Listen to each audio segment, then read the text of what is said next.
কথা বলতে গেলে কেন আপনাদের রাতে ঘা লাগছে, কারণটা কি? আমাকে এখন আপনারা বলছেন দালাল দোষর, কেন আমি দালাল? আমি যেমন বিএনপি কে ভালোবাসি তেমন আওয়ামী লীগকে ভালোবাসি।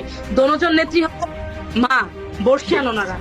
এর বিরুদ্ধাচরণ করার তো কিছু নেই। আমাদের সংসার আমাদের নানি দাদিরা আছে না, তারা আমাদের মাদের করেনি যে এই বৌমা তুমি আমার ওটা ধরবে না, সেটাই মনে করি না আমরা যে তারা আমাদের নানি দাদি হয়তো একটু ইয়ে করে বলেছে না হয়, কেন আমার বের করে দিতে হবে দেশ থেকে? আমি আপনি কে?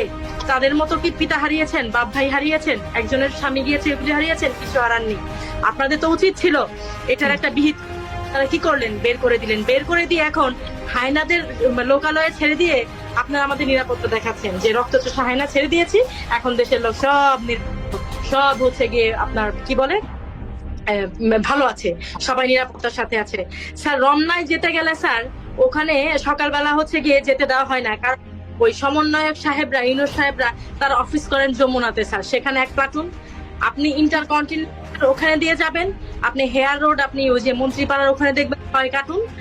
স্যার রমনায় যেতে গেলে স্যার ওখানে সকালবেলা হচ্ছে গিয়ে যেতে দেওয়া হয় না, কারণ ওই সমন্বয়ক সাহেবরা, ইউনুস সাহেবরা তার অফিস করেন যমুনাতে স্যার, সেখানে এক প্লাটুন।